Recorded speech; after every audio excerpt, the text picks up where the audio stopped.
महारानी जिंद कौर 1843 से 1846 तक सिख साम्राज्य की अंतिम रानी थी।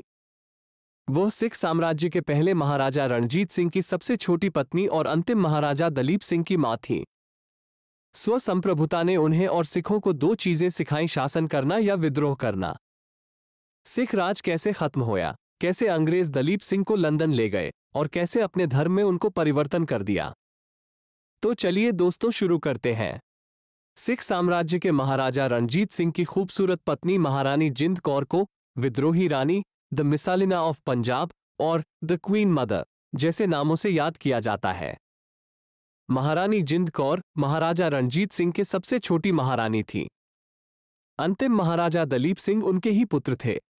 वे अपने सौंदर्य, ऊर्जा तथा उद्देश्य के प्रति समर्पण के लिए प्रसिद्ध थीं।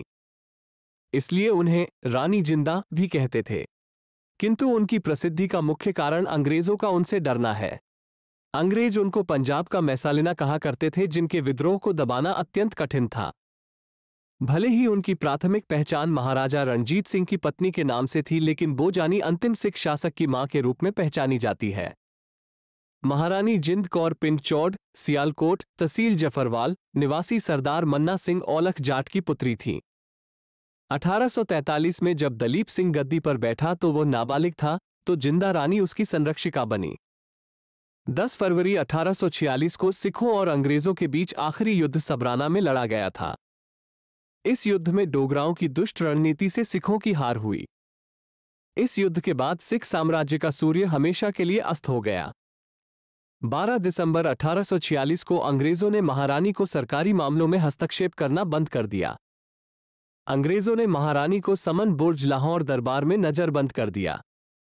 19 अगस्त 1847 को शेखुपुरा किले में कैद कर लिया गया। 29 मार्च 1849 को सिख राज्य का ब्रिटिश राज्य में विलय कर दिया गया। 16 मई 1848 को महारानी को बंदी बनाकर पंजाब से बनारस भेज दिया गया। वहां वे महाराजा सिंह और चतर सिंह अटारीवाला के संपर्क में आए। मार्च 1849 में महारानी जिंदन को चिनार किले में भेजने का फैसला किया। 4 अप्रैल 1849 को उन्हें भारी सुरक्षा के बीच यूपी के चिनार किले में भेज दिया गया। वहां से महारानी जिंद कौर दासी के कपड़े पहनकर और मुंह पर कालिख लगाकर दासी की सहायता से किले से बाहर चली गईं। जीवन से संघर्ष करते हुए वो 29 अप्रैल 1849 को नेपाल के राजा जंग बहादुर के पास पहुंची। रानी का दुख सुनकर नेपाल के राजा ने जिंद कौर से कहा, मैं आपका दुख नहीं बांट सकता, न ही आपकी सहायता के लिए कोई सेना भेज सकता हूं, लेकिन मैं तुम्हें आश्रय दे सकता हूं। राजा जंग बहादुर ने रानी को नेपाल में आश्रय देने के बाद काठमांडू में रहने की अनुमति दे दी। महारानी जिंद कौर को पकड़ने के कुछ समय बाद अंग्रेजों ने महाराजा दलीप सिंह को पकड़ लिया और उन्हें इंग्लैंड भेज दिया। वहां महाराजा दलीप सिंह को ईसाई बना लिया गया। 9 साल की उम्र में दिलीप सिंह को क्वीन विक्टोरिया लंदन ले आए, जहां वे ईसाई हो गए और ब्लैक प्रिंस के नाम से मशहूर हुए। माइकल सिंह उनका कहना है कि जिंद कौर ने अपने बेटे की सुरक्षा के लिए जो कुछ संभव था वो किया। माइकल सिंह बताते हैं, महाराजा रणजीत सिंह की मौत के बाद भड़की खूनी घटनाओं के बीच सिंहासन के वारिस दिलीप सिंह वहां से बच निकलने में कामयाब हुए, तो उसमें महारानी जिंदा की अहम भूमिका थी। महारानी जिंदा ने अपने पुत्र दिलीप सिंह को न केवल जीवित रखने बल्कि पंजाब के सिंहासन प्राप्त करने के लिए एक शेरनी की तरह लड़ी। ब्रिटिश लाइब्रेरी में महारानी जिंदा और दिलीप सिंह के बीच लिखे गए 2 पत्र हैं जो दिल को छू लेते हैं। पहला पत्र महाराजा दिलीप सिंह ने लिखा है, जिसमें वे अपनी माता जिंद कौर को बीबीजी कहकर संबोधित करते हैं। पहला पत्र था जो दिलीप सिंह ने लिखा, बीबीजी, मैंने आज अटॉर्नी की वो कॉपी देखी है जो आपने राज्यपाल मोहन टैगोर को दी थी, और मुझे लगता है कि गंगा के किनारे आपके आवास के लिए अनुमति प्राप्त करने के योग्य हो जाऊंगा। मैं आपसे मिलने और भारत आने के लिए लंबे अरसे से व्याकुल हूं, लेकिन अस्थिरता के चलते ऐसा नहीं हो सका। इसलिए मैंने भारत आने के लिए परमिट प्राप्त करने को आगामी सर्दियों तक टाल दिया है। मुझे उम्मीद है कि आप भी इंग्लैंड और भारत के बीच तनाव को देखते हुए इंग्लैंड आने का विचार छोड़ देंगी। मैं उम्मीद करता हूं कि आप ठीक होंगी और आपकी आंख की वो मुश्किल परेशान नहीं कर रही होगी जो मेरे लाहौर रहते हुए थी। भरोसा रखें, मेरी प्यारी मां, आपका सबसे प्यारा बेटा दिलीप सिंह। दिलीप सिंह ने यह पत्र 22 साल की उम्र में अपनी मां को लिखा था, जब रानी जिंदा 43 साल की थी। 11 साल से दोनों के बीच कोई संपर्क नहीं स्थापित हो पाया था।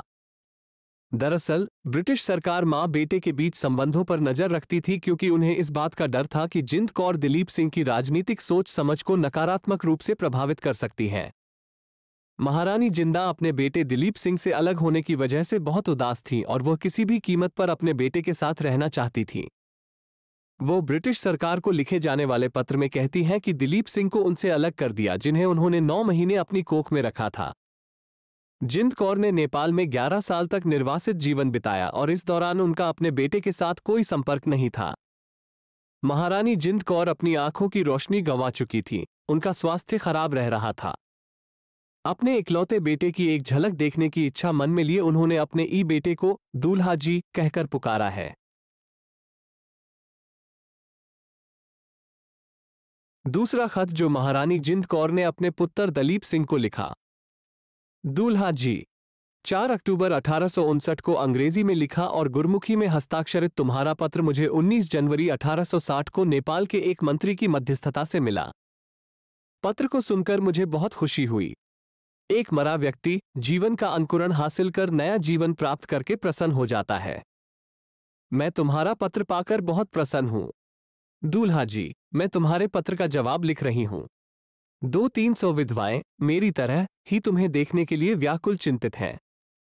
मैं तुम्हारे लिए रात दिन रोती रही हूं, लेकिन अब तुम्हारा पत्र पाकर मेरा दिल गुलाब की तरह खिल उठा है।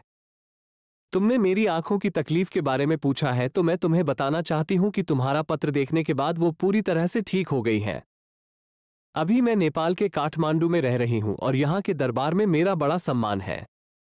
मेरा इरादा अब तुम्हारा चेहरा देखने का है और उसके बाद ब्रिटिश सरकार की अनुमति से गंगा के किनारे किसी पवित्र स्थान पर जाना है जहां आराम से रह सकूं और भगवान से प्रार्थना करती रहूं कि मेरे जीवन का अंत हो जाए।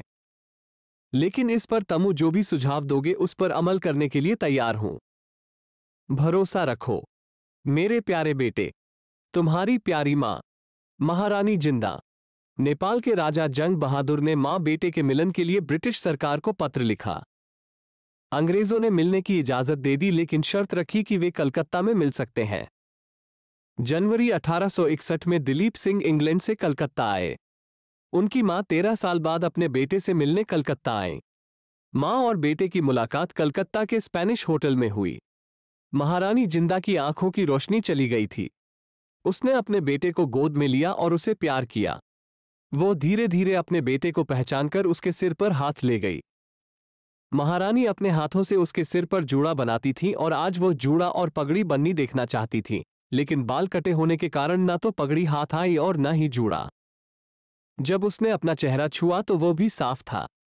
तब वो रोने लगी और बोली, तुमने मेरे साथ यह क्या किया? मेरे सिर का ताज भी छीन लिया, राज्य का हिस्सा भी छीन लिया, मेरा पंजाब भी छीन लिया।